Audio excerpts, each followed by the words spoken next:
Hi everyone.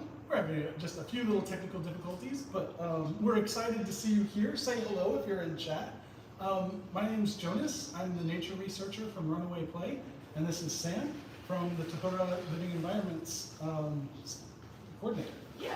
So I work here at Tūhura Otago Museum. I look after the forest and basically everything that's living here at the museum. Yeah. And we're here today to celebrate conservation of rainforests and to hopefully have a really fun time looking at the different butterflies.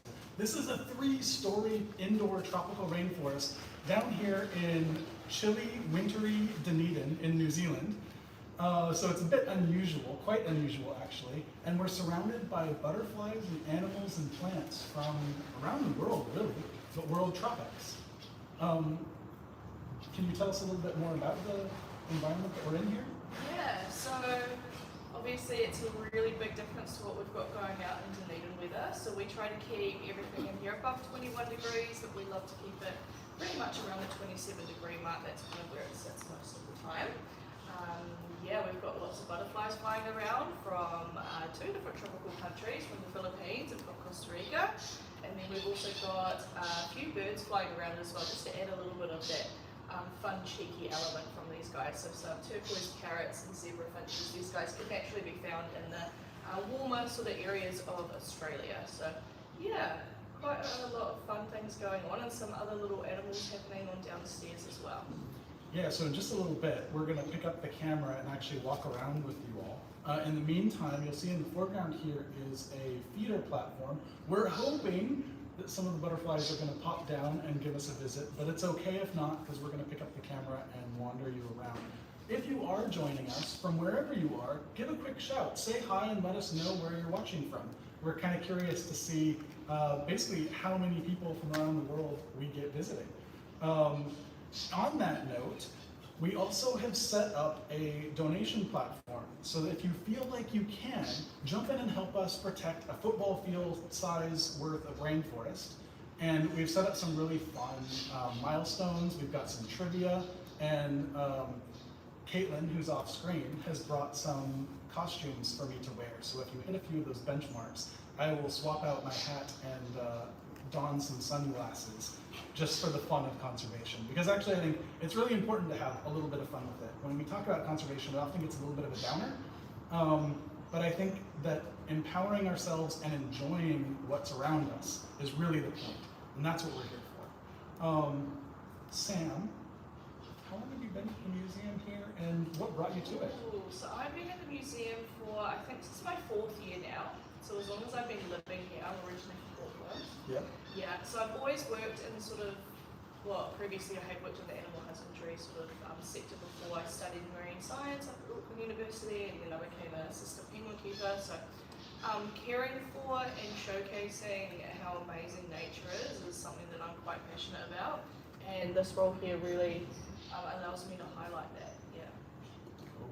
Do you have any favorites from this space? Like what's been some of the best parts of joining the team here and The working? best parts, I think it's actually really learning this role and like what goes into looking after sort of a containment facility and some exotic species that I've never really worked with before. So coming from penguins, subantarctic species is a completely different environment. So I've gone from one extreme to the other. So yeah. Doing that switch up is pretty fun, yeah.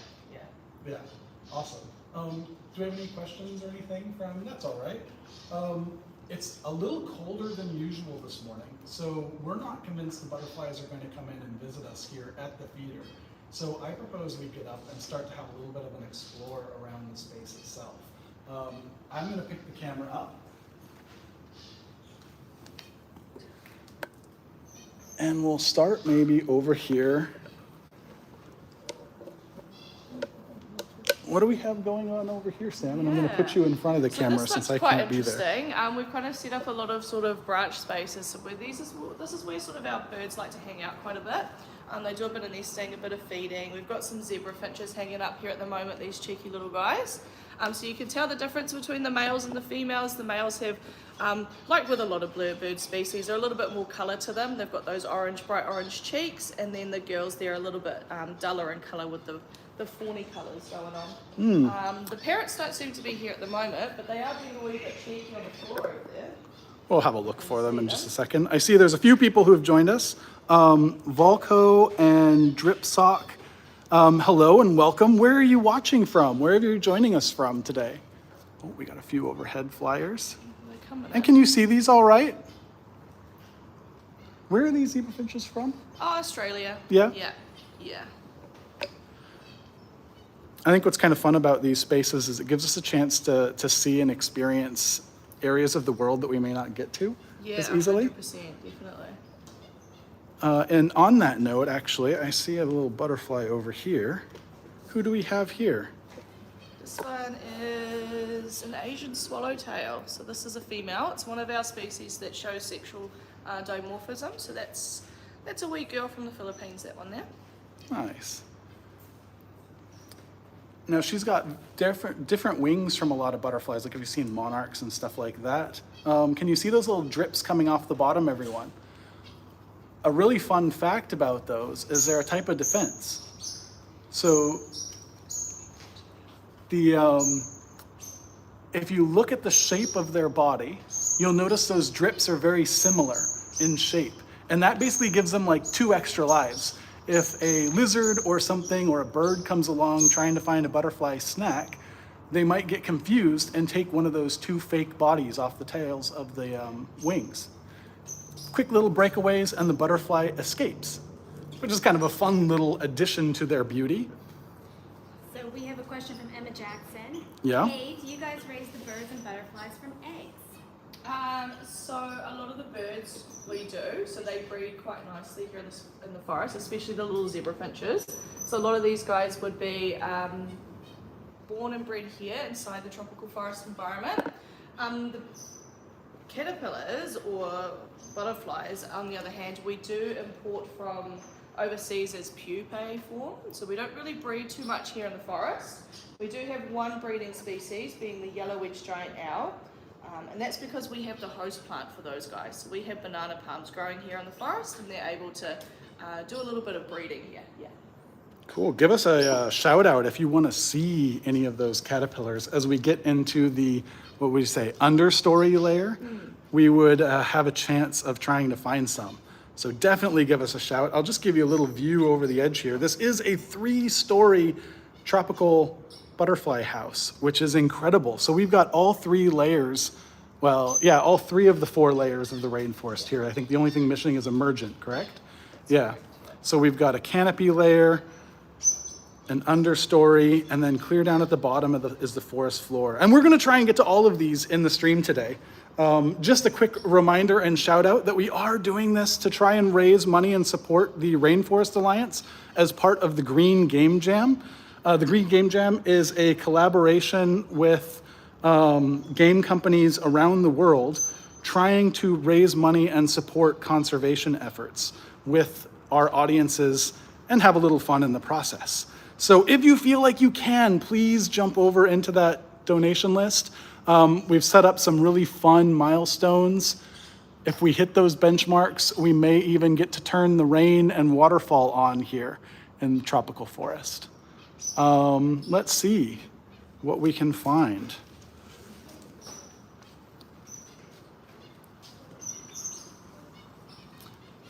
Now, I notice you've got a lot of plants up here. Is there anything you can tell us about some of the plants we have growing in this upper level? So we do have a lot of epiphytes up here, so like the bromeliads, so they can kind of attach themselves to other plants, other structures, and take a lot of nutrients basically from in the air to keep them growing. So, and our orchids as well. We've got quite a few orchids up here as well. They're not flowering at the moment, but these guys you can see, they're lovely roots growing in all directions, trying to maximize as much nutrients as they can get from their environment. So these are these roots here, and oh my gosh, look at that. It's like going clear up the wall. Yeah. And that's just them growing in that way. That has nothing to do with you attaching them. No, so they just take advantage of whatever's going on around them, and they do what they feel they need to do. That's cool. And so you mentioned epiphytes, so growing on the edges of trees. These ones don't go down in the roots or into the soil.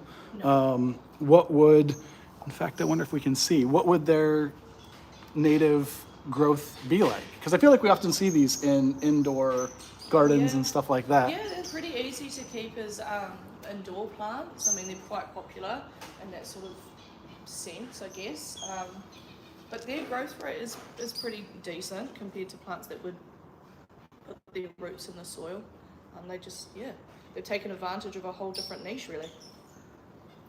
A niche up here in the treetops. Yeah. That's cool. All right, what else can you show us up here in the canopy, Sam? We might have a few parrots up here, actually. I do think we have a yellow one just perched in the Oh, yeah? tree over there. I see them. So this is a lovely fiddle fig tree. A lot of people would keep these guys as indoor plants as well, but obviously a lot smaller than what we've got going on here. This one really shows off its glory. Now I'm looking at these two parrots, 3 parrots here. There's 3 parrots. got 3 One is parrots. blending in so well. There's a green one that looks like identical to those leaves. She does a very good job. So she is one of the natural colorings for a turquoise parrot. These yellow guys are actually a mutation that's happened basically because of sort of the pet trade and the aviary kind of world. But they are just as stunning nonetheless. And are these different rescue parrots, or what's the story behind them So arriving these in the guys came rainforest here? from a local pet store. Yeah.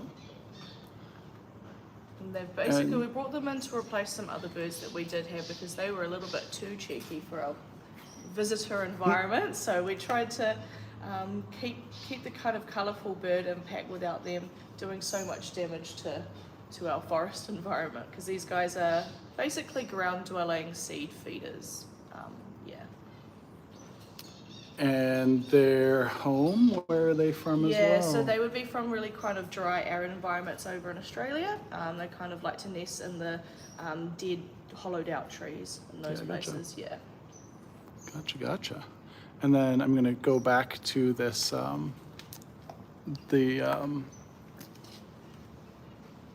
the tree here, which I just forgot its name. Fiddle fig, thank you. Fiddle fig, because these are another plant that we often see indoors in our home environments, not nearly to this scale for most people. But you might have seen them like at your local garden center or something. They're very popular indoor plants, and they're another way of just connecting with the rainforest, wherever you are. You might have a little bit of the rainforest living with you right now. Does anyone have any house plants that they know come from the rainforests? I'm also spotting a couple little butterflies hiding in the canopy here. We've got this camouflaged little one. Do you know who we're looking at yeah, here? that one there is a jazzy leafwing. So it does camouflage really well because it kind of mimics sort of the dead and dried up leaves on trees. So yeah, that one's doing a pretty good job. And I thought I saw another one up above us. They may have left though. Yeah, looks like they have. Yeah, where else can we go? Where should we continue our tour? Do a loop through here.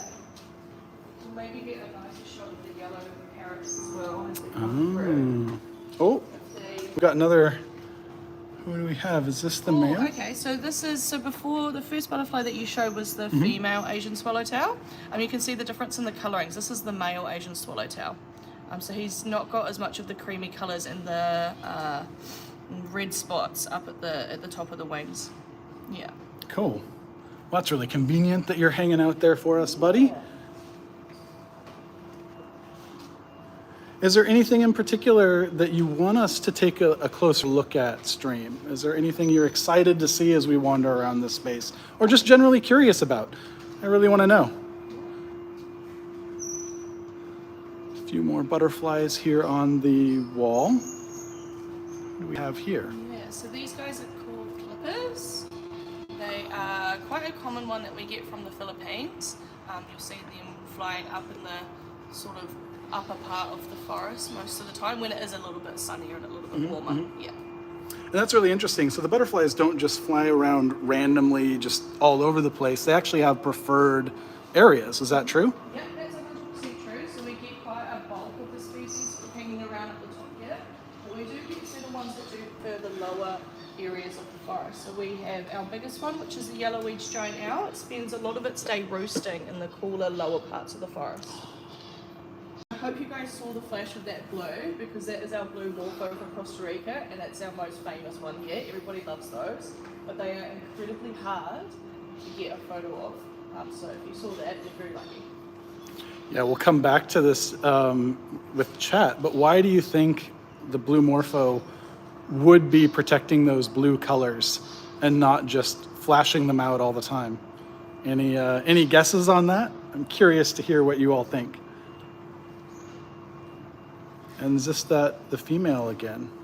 Yes, it is. Yeah. And she's missing one of her swallowtails. So going back to that little fact about those tails being a bit of a defense, they're just real, like kind of like a lizard's breakaway tail. It's something that can give them a chance to get away if they need to. Not that these ones have to worry too much in here, but once in a while they get some crashing, I think, going on as you bump into things. And they do live a little bit longer than they would in the wild too, so we expect them to become a little bit more sentient over time.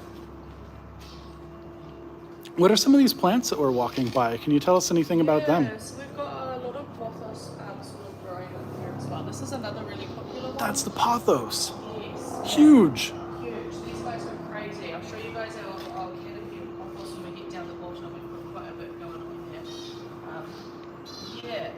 And this is sort of like the Swiss cheese, the Swiss cheese plant. Oh yeah, the Monstera They species. kind of do that very cool. So we have a question, is the blue for shocking predators? Ooh, good one. Yeah. So a bit of like a flash color. That's definitely a defense they use, where if a predator is coming in expecting one thing and all of a sudden that image changes, it can just give a predator a moment of pause, and that's all it takes.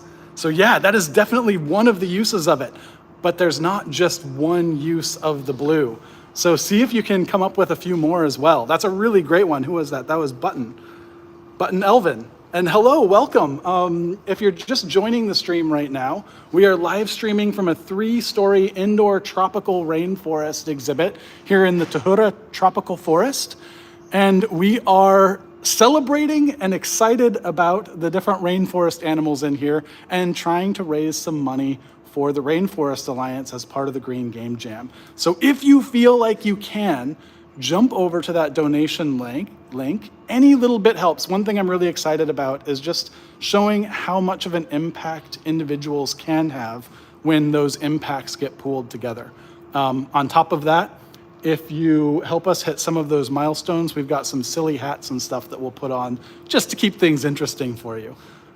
If you don't feel like you can, that's okay. You can still use your voice and time to help us out by spreading the channel around, or even just talking about the things that you learn as we wander around. I'm coming in here on a couple of these butterflies. So these guys are called paper kites. Yeah? So it's a very good name for them actually. So when they are flying around, they actually look very fragile and very thin, a lot like paper. They're very beautiful when they're flying around, quite elegant wee things. And they're from the rainforests in Asia, correct? Yes, they are. Yeah, cool.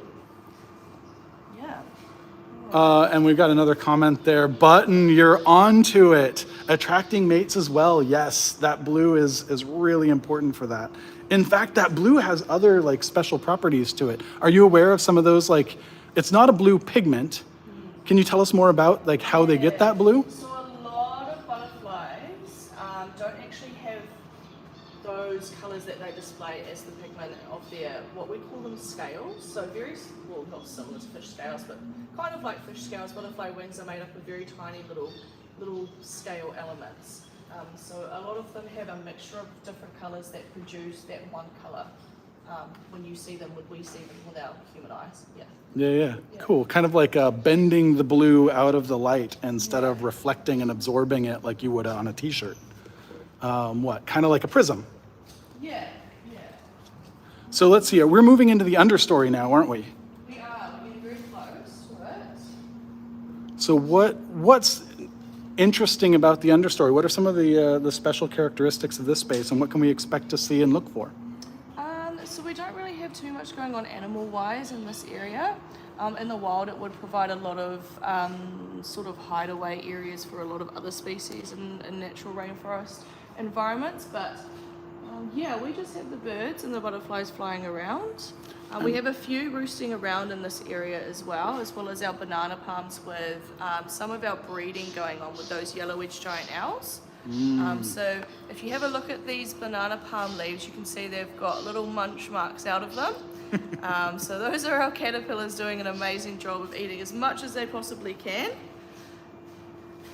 And we don't have any big brown ones at the moment, but we do have one see that green one. Really camouflages in really well with the banana leaf over there.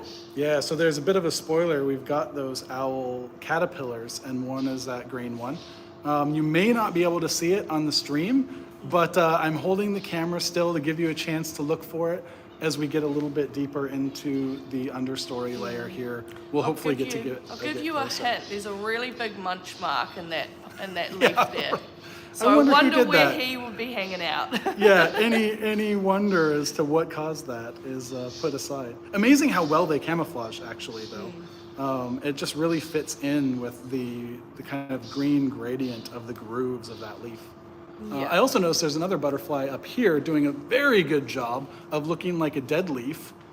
Ooh, yeah. Look at that one. So I like to call that one the race car of the species that we have here. Oh, It's yeah. called a one-spotted Prepona. They have incredibly strong wings, these guys, and you can hear them flying around, zipping around, so kind of like little race cars. Holy cow. Yeah. Now, I know there were some butterflies that that make sound like clickers and crackers will make a clicking noise to kind of communicate and to startle. I didn't realize that there were some that were just fast enough They and were strong just enough fast and strong enough. that they yeah. sound, kind of like, I mean, birds make a sound when they fly, so Yeah. why not? Yeah, exactly. Yeah. Yeah. Oh, amazing. So nice to have you hanging out with us here today, Sam. I'm glad you could have the time to come and chat. Oh, that's no worries at all.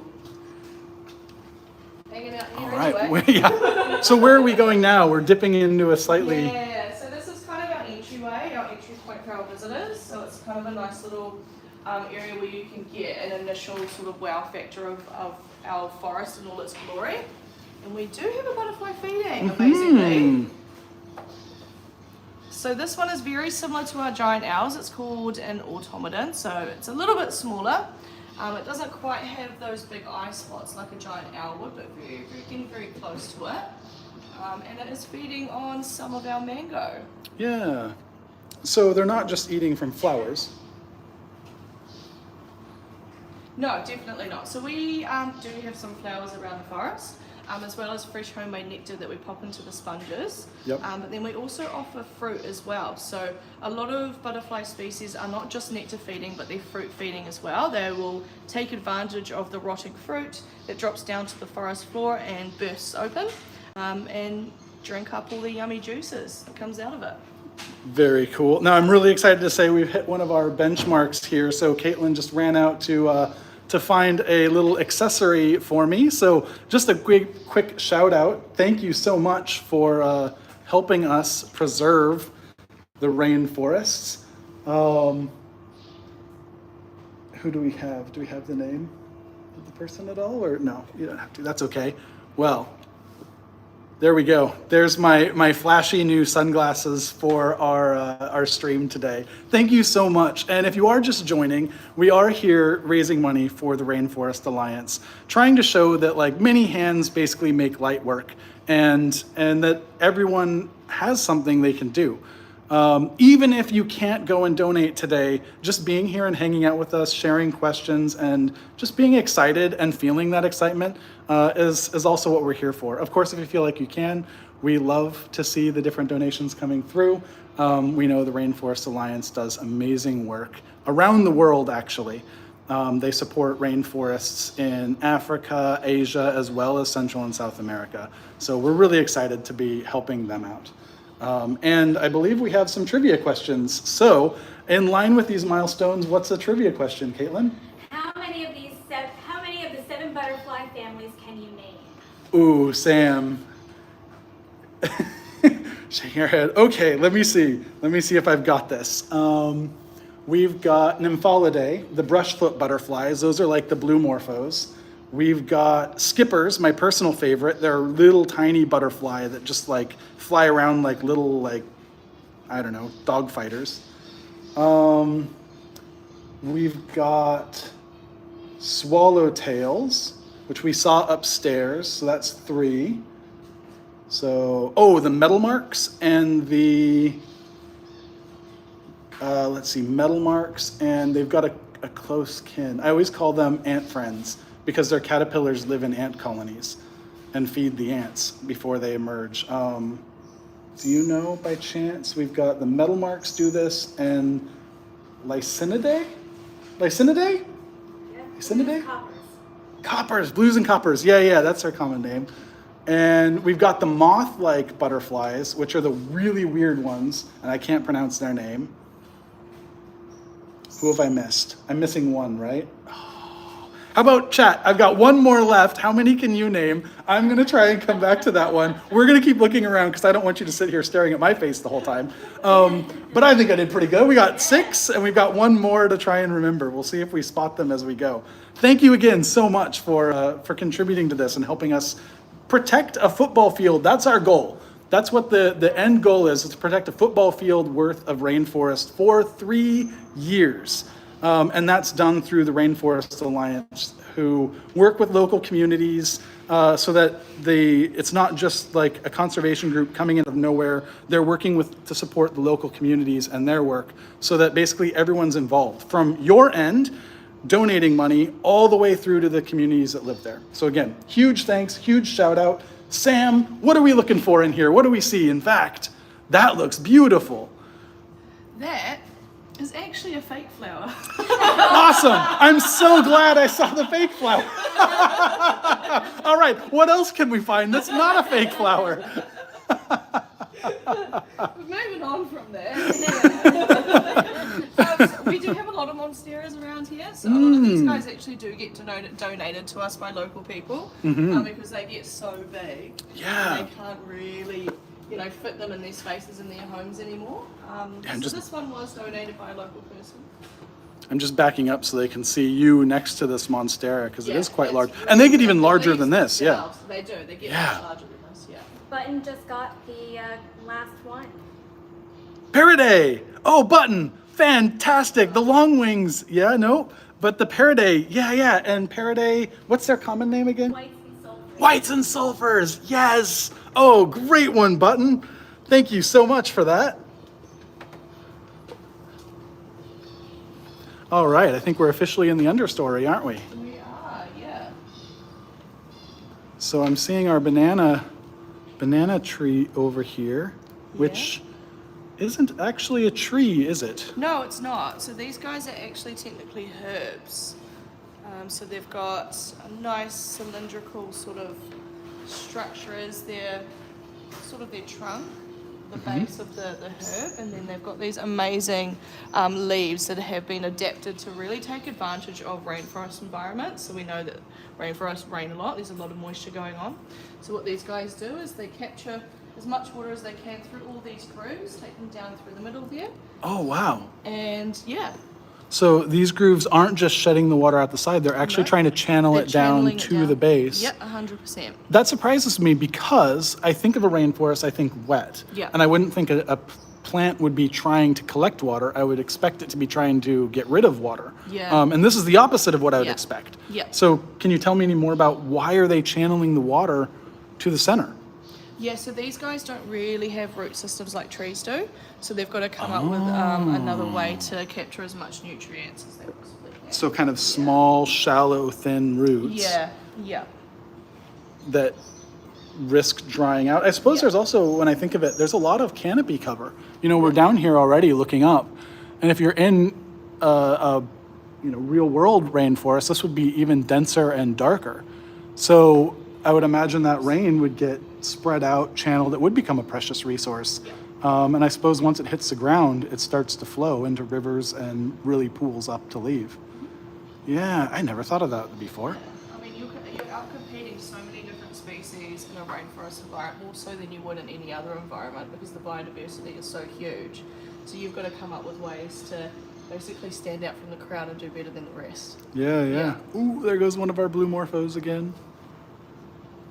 Visiting. We're starting to see a little bit more life from the butterflies. I'm feeling it warming up.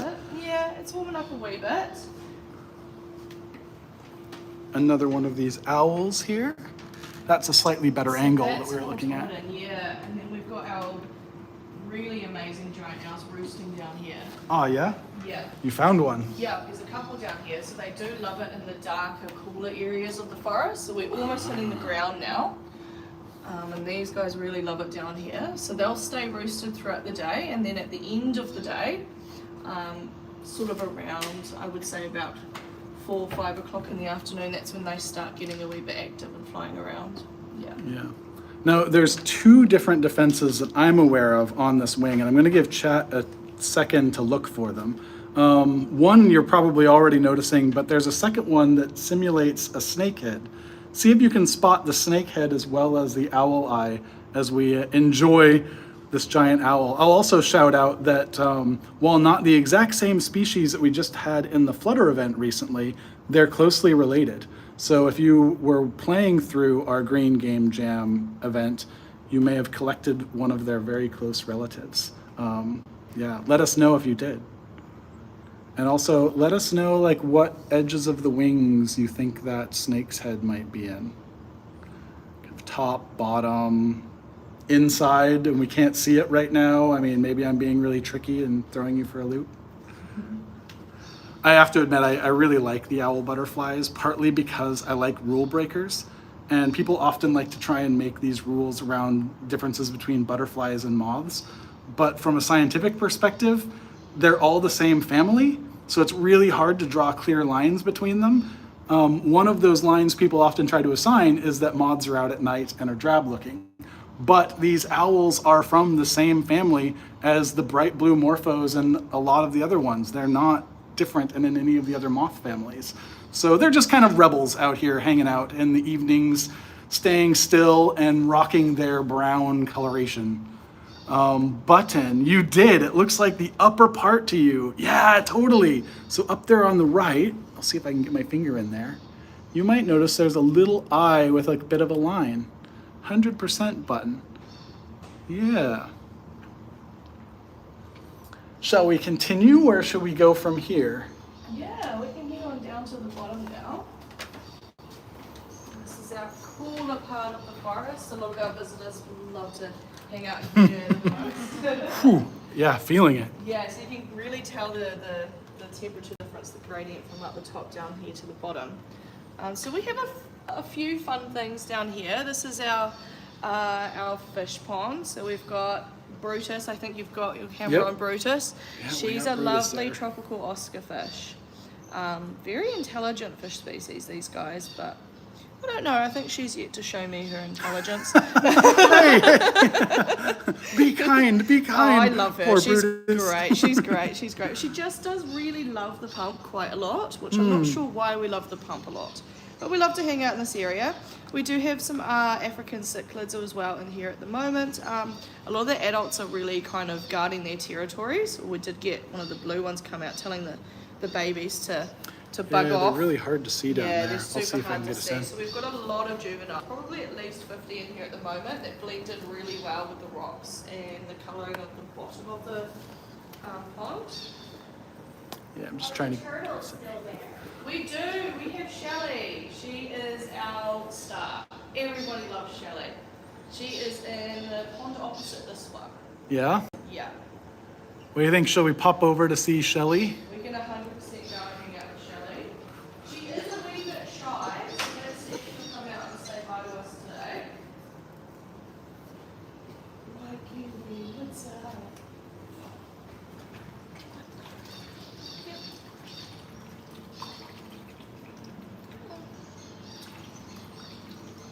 Where does she like to hang out in this space? So, there's a little cave. So that rock kind of structure in the middle there, there's a little cave for her, and she loves to sleep under there and hide away. And she's actually got her little face sticking out, which would be really hard to see on camera, but she's got her little face sticking out, checking me out, seeing what I'm up to. Wondering if I've got any food. Yeah, in seeing there, if it's because worth that's coming all out. she Yeah, cares yeah. about is if I've got food or not. She's like, I am not going to perform on camera No, unless definitely not. there's food involved. Definitely not. But she is a red-eared slider, that's her species name, which a lot of you probably will know about because they're quite a popular pet species. And have been so popular pretty much because they are a really big invasive species around the world because of the pet trade. Now, I don't remember their range. I know they're in North America. Do they extend south to central as well? Or is that just have been released there? That's fair. I don't remember I think either. that's probably, they can naturally be found a little bit more central. Button says she has her priorities sorted. Sorry. She really does. She really doesn't want to come hang out with us today. Fair Which enough. is fine. That's okay. We've still got like a good 20 some odd minutes. So maybe in that time she'll decide to come visit us. She might come out. Yeah, we'll see. So we're down here in the Understory, and you were mentioning up above that you had this amazing Pothos canopy. So this is one plant here that's extended out and created this amazing overhanging canopy here. And I've been a bit naughty about where I've put it. Oh, yeah? We actually have our tarantulas on display underneath it. Yeah? And every time somebody sees a tarantula gets a little tickle from one of the little Oh, roads, no. right, and I get a kick out of it, so. Oh, cruel. Cruel. We won't tell my boss that's the reason why I'm done. Oh, yeah. Secret safe with all of us. Definitely not going anywhere. I do want to draw attention. I don't know if you've seen this, Sam. There are two blue Morphos that just were giving some chase above you there. And I really like that because, again, it's another one of these moments where we think of butterflies of just flying around kind of randomly and wantonly. And while that is part of their defense, that really erratic flight and unpredictable flight makes it much harder for birds and bats on the wing to catch them. It also comes with purpose. And you'll see a lot of times flirting or fighting behavior where they will spot another butterfly in their space, and then there's kind of this mad chase to decide whether you're someone who's worth flirting with or someone worth chasing away. And it kind of cracks me up because it doesn't take much to convince them to check you out. There are many butterfly species that are known for chasing birds out of their territory. Hummingbirds and sometimes larger, with just this kind of aggressive, chaotic flight path that they'll take. That Morpho actually landed over there. I'm going to see if we can come around and take a closer look. We'll go right under your root canopy here, and we'll see if we can sneak up on this blue Morpho, just because they are so popular. I know people just absolutely love them. Oh, there he goes. Oh, there we go. We got a trade-off. And if we're really lucky, they'll hang out. No, not gonna hang out together. And yeah, Button says she has her priorities sorted for the food down there. Where are you all watching from, by the way? I'd love to hear where people are joining us from because we are an international audience. And I guess I will shout out again, if you are just joining, we're here at the Tūhura Tropical Rainforest in New Zealand.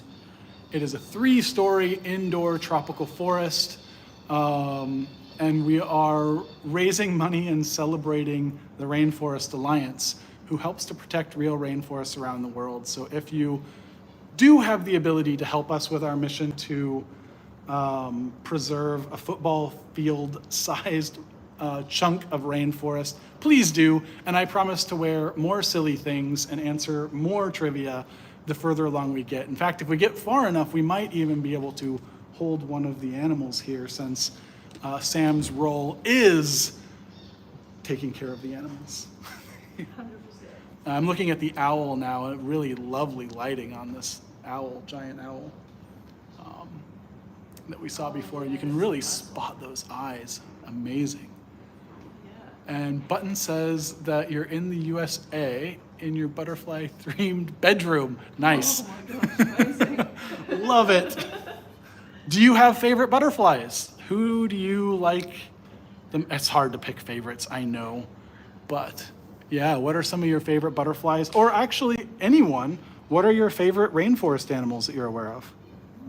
And we'll continue wandering here. Sam, where should we go next? We do have a few of our pupae or chrysalis from the giant Oh. owls. These these ones have already emerged, and you can see how amazing they are at camouflaging and looking like dead leaves. Yeah, go. You can put your hand back in there so you Yeah, can see the so size, this because it's one, actually yeah. really hard to see what we're looking at. Yeah. It looks just like a dead leaf. Yeah. So Which- this one is quite large for a chrysalis. Yeah, Yeah, wow, you can see that's it's amazing. emerged out and just kind of looks like a hanging dead leaf. I think we do have cool. one around the corner that is still at the pupae stage and Yep. hasn't emerged yet as a butterfly. So we can go and check that guy out. But you can see, yeah. It's a so lot dark down darker, here, a lot yeah. darker down the forest floor. I mean, obviously we do have a wee bit of lighting going on because we are a visitor space, but Yep. yeah, we try to keep it true to kind of what you would kind of feel out in real rainforest, being a bit darker at the bottom than at the top.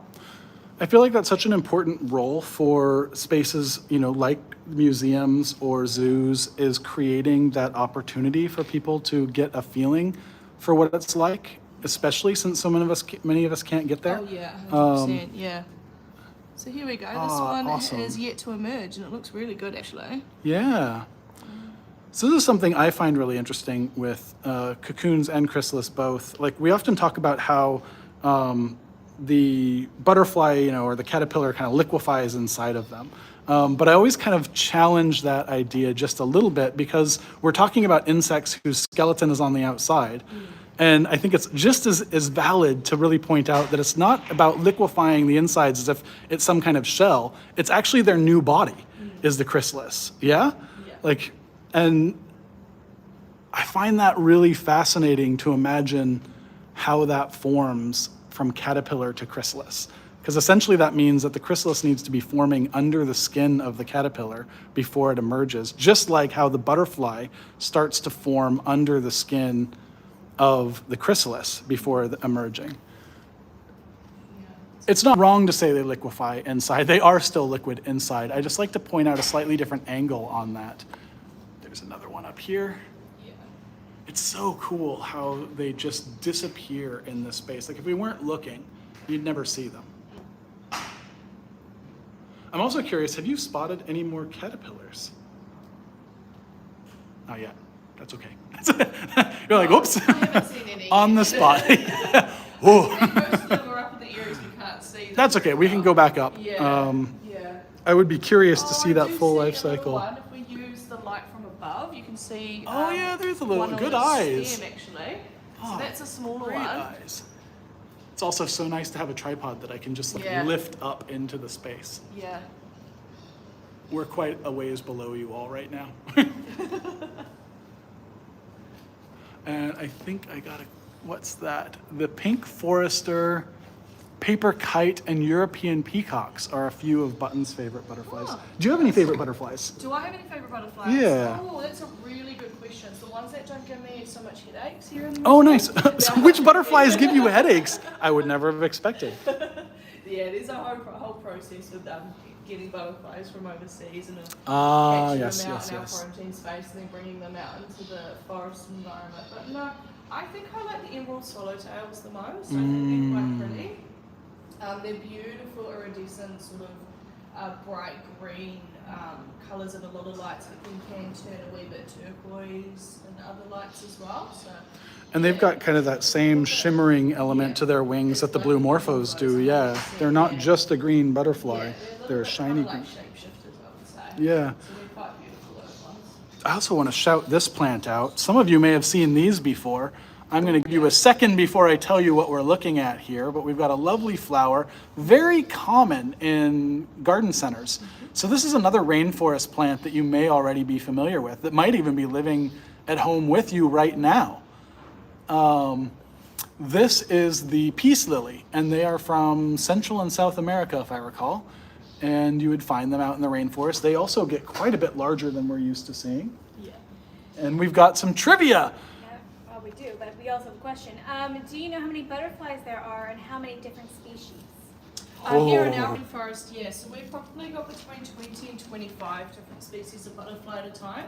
And that kind of really depends on what's available through our suppliers.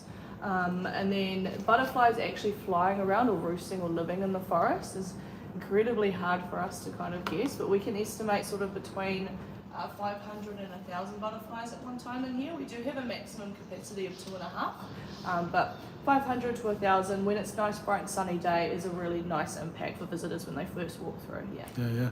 I'm going to take a stab at the full number because my job at Runaway is to look up butterflies and to add species. And if I remember right, we are around like 1,800 different species identified as butterflies. I might be underestimating that by a bit, so I'm trying to do this off the top of my head. But that's my guess, if I remember right. But if anyone out there can look that up, let us know. I would actually love to know the answer to that question since it's been so long since I've actually tried to think of that big number, which honestly is a lot more than I realized. And surprisingly, like hugely less than the number of moth species there are out there. Butterflies are such a tiny percentage of that whole family. And then all of these other like equally gorgeous animals that we end up calling moths represent the majority of Lepidoptera, of the scaly wings. Also, I'm really loving the unicorn sunglasses, but I'm just going to shout out, if you want to see me wear some other silly stuff, help us reach a few more of those milestones for the Rainforest Alliance.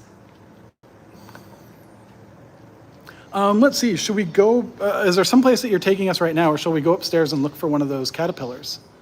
Yeah, we can get upstairs. We do have our pupae cabinet over there if you guys want to check. Oh, we can take a look at that? Yeah. It might be a little hard to see, so chat, you'll have to let us know if you're able to see in there well enough. Also, shout out if there's other parts, like you've seen top to bottom, canopy to ground floor of the tropical forest. Are there any places you particularly would like us to revisit? Maybe go back up to the top or wherever. What do we have going on here? Oh, sorry, we've got a question. Does that mean we may have more butterflies added to the game in the future? I'm 3 butterflies away from game completion currently. Ooh, congratulations being so close on that, because there's like about over 450 species, roughly in the game. So that's a pretty sizable number right there. Yeah, I hope so.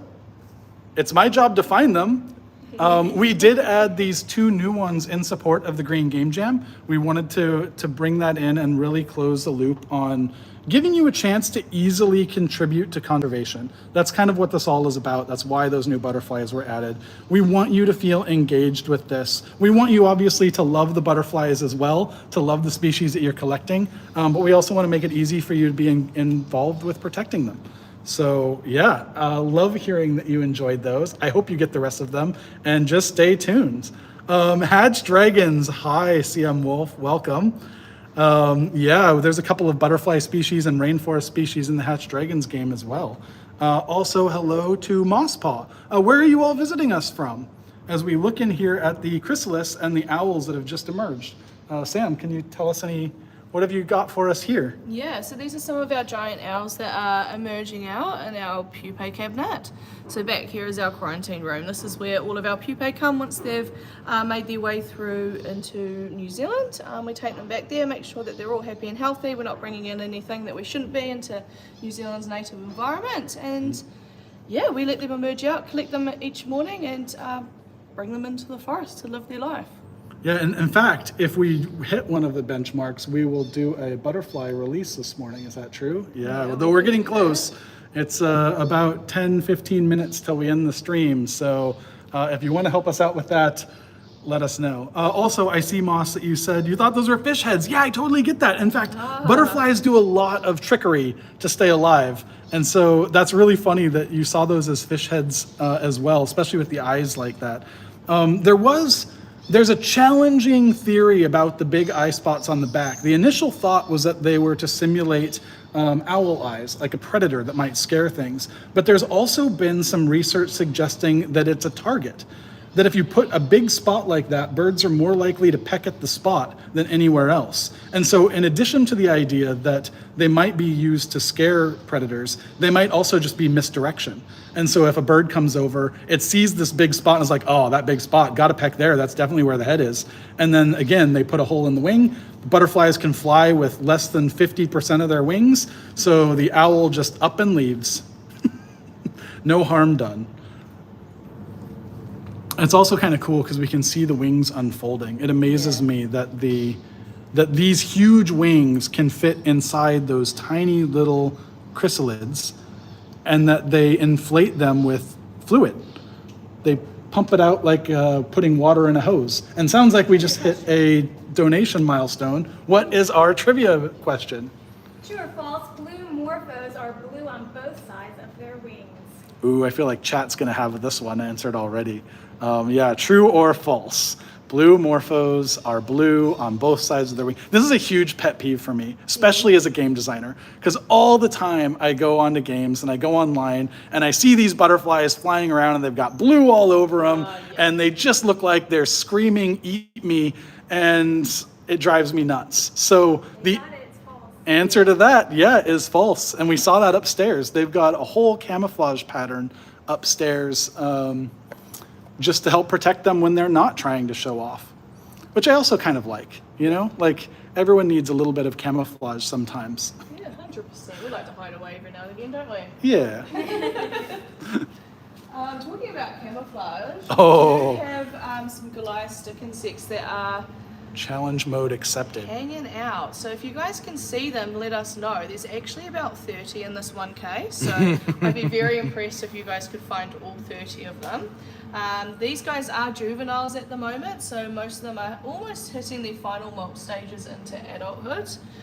So they are, I'll give you a wee hint, they're brown. They're very stick-like, being stick insects, but once they get to adulthood, they produce a beautiful green colouring, very similar to the eucalyptus leaves here that they feed off of. Now I do have one just about in the middle of frame, and they are so hard to spot. I'm gonna hold there for just a little bit more. There are some fun facts about stick insects. One that I noticed when I looked really closely was that their arms, their front arms, have a little notch for their head, which lets them straighten their arms out perfectly straight in front of them.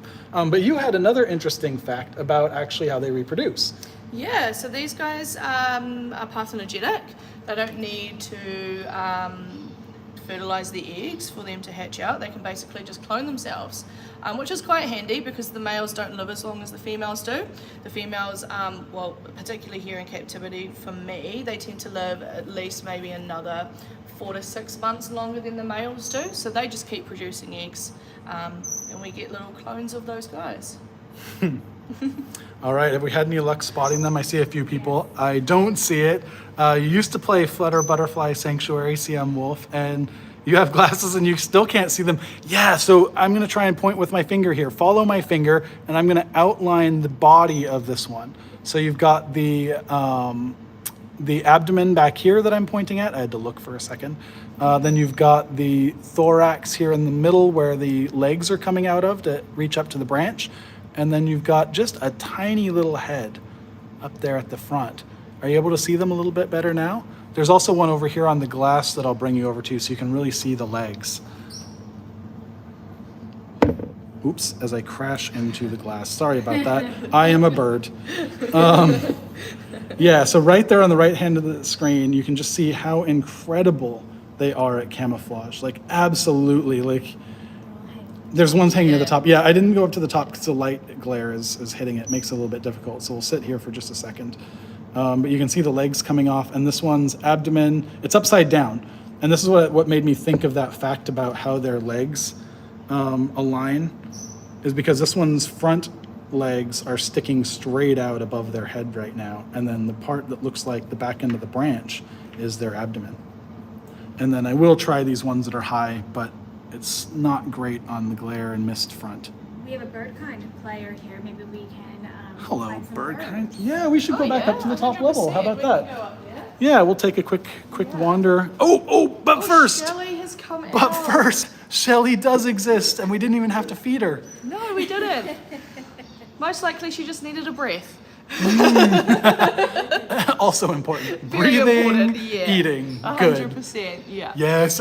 Oh, Yeah. we got some excited players for Shelly. Oh, she is That's a cool. sweetheart. So I actually do have a couple other terrapins Queen. off display, but she is the sweetest terrapin that I've ever worked with. Never snarly, never bitey.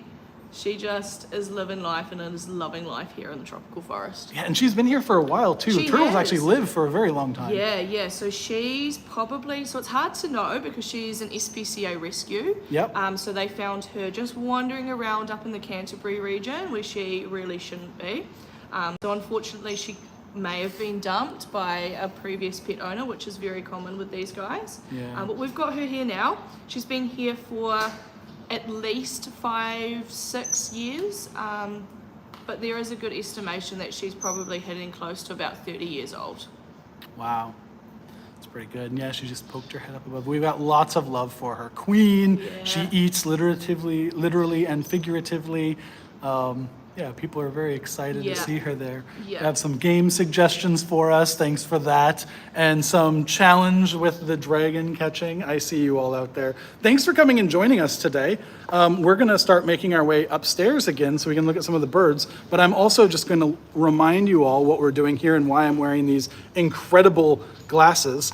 We're here in the Tūhura Tropical Rainforest. We are looking at rainforest species and animals in celebration and support of the Rainforest Alliance for the Green Game Jam, which is games trying to raise money and support conservation efforts around the world, because actually when a lot of us get together individually, we can have bigger impacts. So if you want to take part in that, there's 3 basic ways that I think of to do it. You can use your voice and just continue to tell people, learn, share the stuff you love so that people don't forget that these things do need our attention.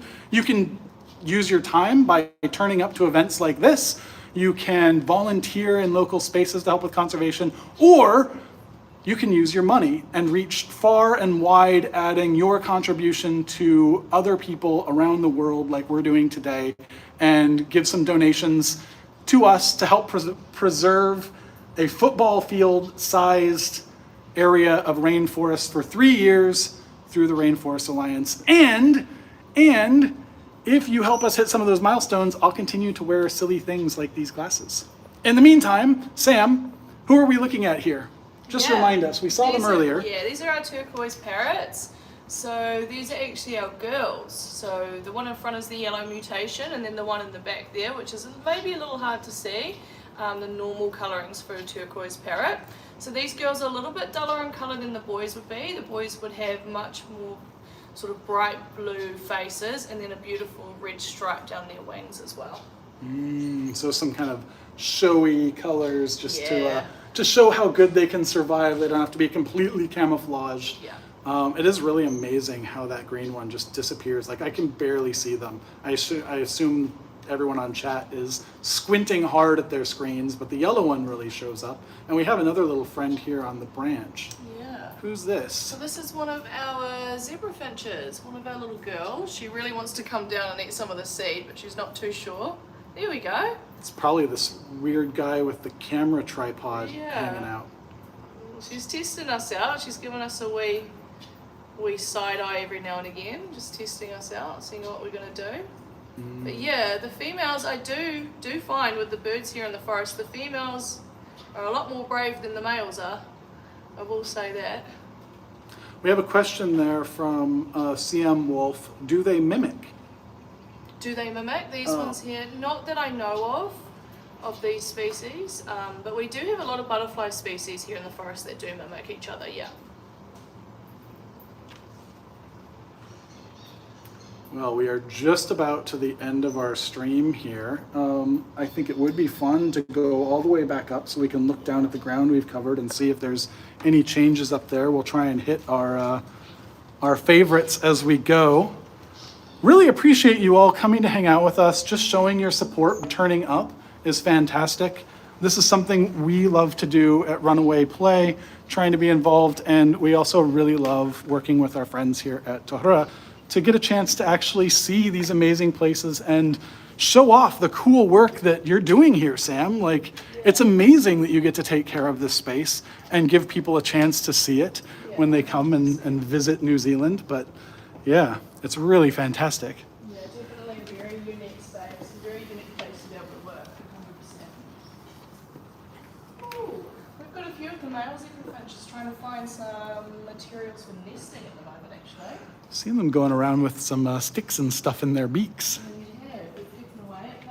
Do they do any serious damage to the plants in here? Or do they mainly just take? I would say the parrots definitely do. There's a little ongoing war between the parrots and my gardener.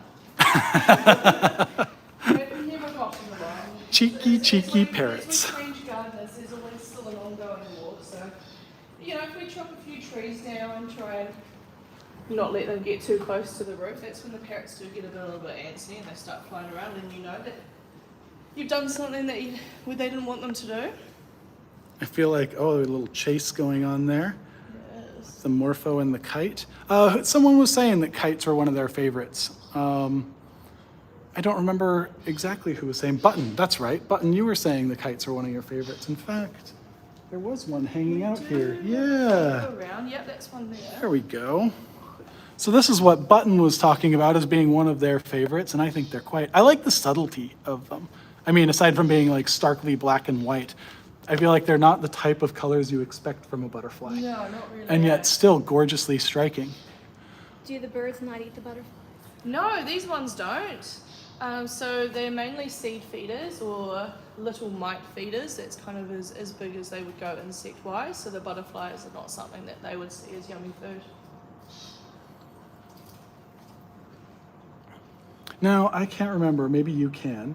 Are the paper kites poisonous to a lot of things? Do they eat plant? Ooh, that's a good question. I'm not They've got the sure, colors of a actually. poisonous They do, butterfly, yeah. but I can't remember if that's just a fake out or not. That's all right. That's a good question. Yeah, if anyone in chat knows or wants to look that up, I can't quite remember, and we're both a little bit stumped. But yeah, my first instinct when I see striking colors like this is warning. And what I mean by striking is that the contrast is really high, that white versus black. So it's very much advertising and advertising on both sides. So it doesn't have a camouflage side like a lot of butterflies. And that often means you've got something that's a bit poisonous. The classic butterfly for showing off poisonous butterfly colors is the monarch. They eat those milkweed plants, and those milkweed plants protect them all the way through their life. So they eat them as a caterpillar, and then it makes them poisonous as an adult. And if you ever stop and watch a monarch in flight, you'll notice that they fly very straight. They are not afraid to show you what they're packing, basically, and make sure that everyone has a chance to see that they are poisonous.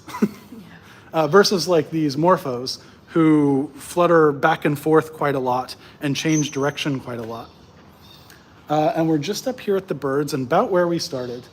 Caitlin, have we seen any more activity on the, no? Okay.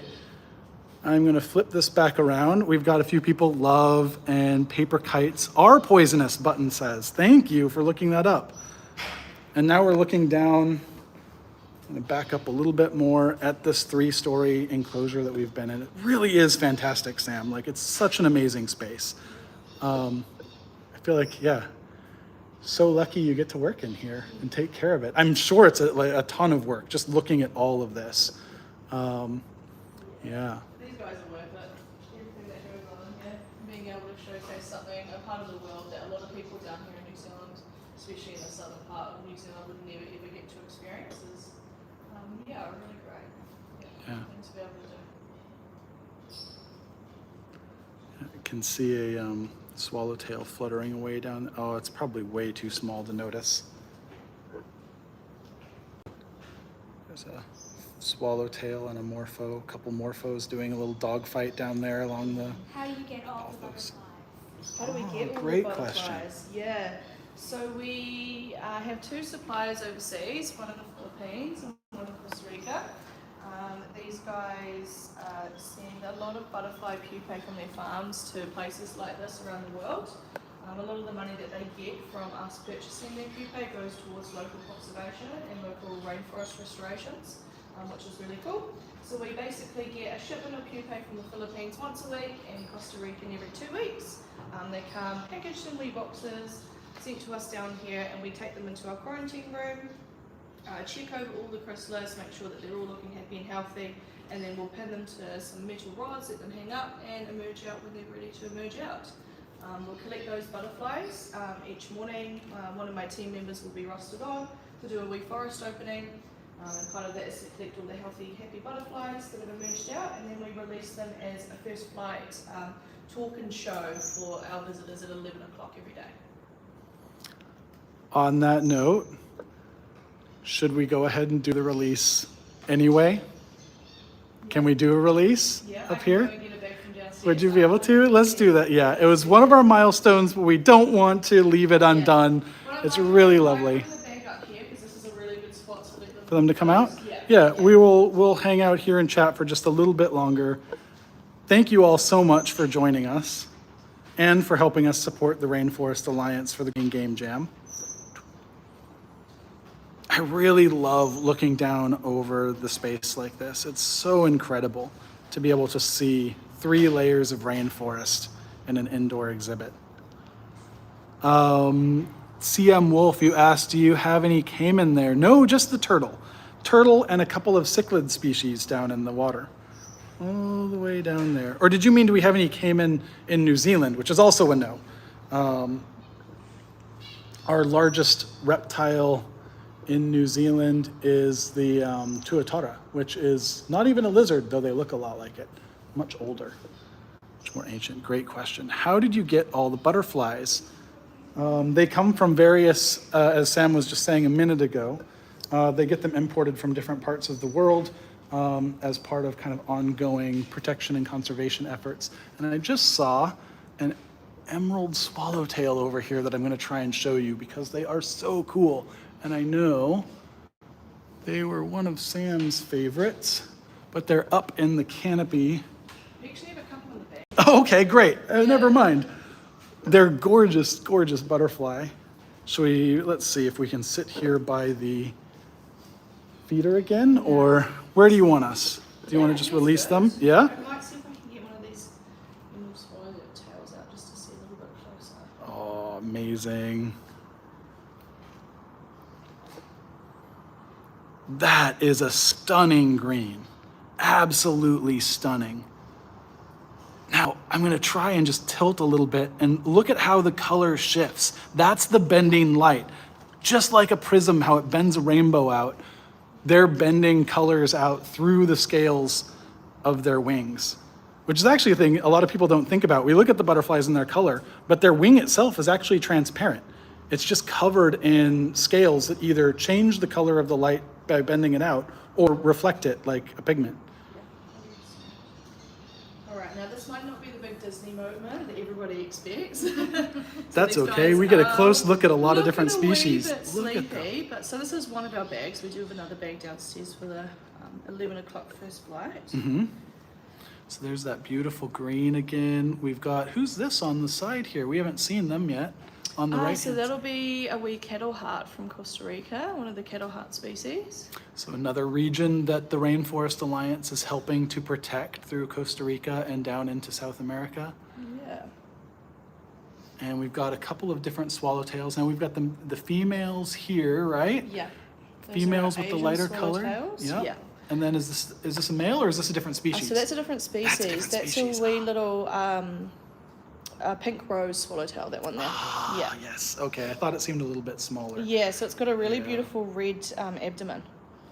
Oh. So it's a little bit different to the abdomens. Can you all of the see other that? ones. I wonder if I turn the bag around. The 3 red ones in the corner look like flies. Oh, So you can see the beautiful red abdomen underneath. Whoa. Yeah. That's amazing. That has my mind going all sorts about like whether or not they're poisonous. I feel like it's so strange to be red on your body because that's like the most vulnerable spot. It is. Yeah, fascinating. But it also makes them look a lot smaller. So if they're sitting in a dark space, all you see is that red spot. True. Yeah. So if you're looking for like a meal, they're like, nope, don't look here. I am not even a snack. Yeah. Don't even bother. That's cool. I also noticed that our emeralds down there in the bottom also do not have green on both sides of their wings. Nope. That is the I'm showing off color and Yeah. I'm camouflaging color. Now this one's quite cool because it's got pink around its abdomen, like very, very subtle pink colorings. Didn't like me turning. That's a hard one to get into. Yeah. Oh yeah, true. You have hands. That's a great play ball when I hang out on there. Hey chat, did you know humans have hands and can pick things up Here we with go. their hands? So there's beautiful sort of lime neon green colorings compared with the really subtle, almost neon pink colors as well going on with this guy. It's called a tail jay, this one. Amazing. Now they look like they have very strong wings as well. Is that true? Like Yeah, these very. ones are quite strong. Yep, definitely. Let's see if we get into the forest. There we go. Straight onto a tree. And that's again just like it's amazing how quickly they just disappear. There's our friend, and now they're just a leaf on a branch until they're ready to open up their wings and attract someone. Alright, shall I shake this bag out and see who's ready to fly out into the forest? Do you have any moth species in here? No, we don't have any moths. All butterflies. I feel like it's really hard to keep, especially the large moths. So take for example the Atlas moth. They only live for about 10 days as an adult, and that's just built in. They don't have a functioning mouth. It's all about trying to lay eggs and find a mate. And so it's really hard to keep large moths in a tropical forest simply because they don't live for very long. How long do the butterflies live? So on average, it is about 2 weeks. It's really dependent on size of the butterfly. So the bigger the butterfly, the longer they're going to live for. So our giant owls and blue morphos in the wild is about 4 months. I'd actually estimate here having no predators or environmental factors limiting their lifespan, probably about up to 8 months, or 8 weeks, sorry, here in the forest, yeah. Do you have any of the Longwing species? Don't? Okay, no, fair. The only reason I bring them up is just a fun fact around them. They live a lot longer than others because they've started to go into an arms race with their plants. So they end up waiting for the plants to become less poisonous so that it doesn't kill their caterpillars.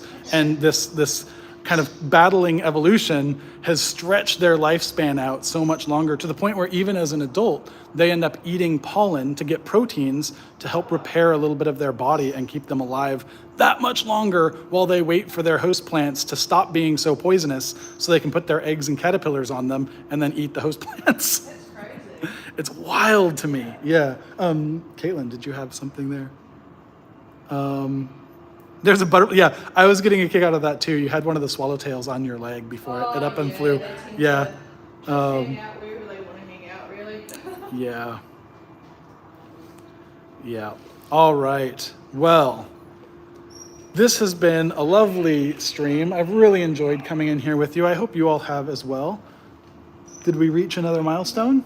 No, but just saying thank you. Yeah, big thanks to Stephen Clark out there giving us some donations, helping us support Rainforest Alliance and their work around the world. Thank you so much. And thank you all for coming and joining us today. This has been a lovely stream, and it's excited to see you turn up, ask questions, and chat with us all. Absolutely wonderful that you are here. From all of us here at Runaway, from all of us here at Tūhura, thanks for joining us. Have a wonderful rest of your day, and we'll see you later online. Bye.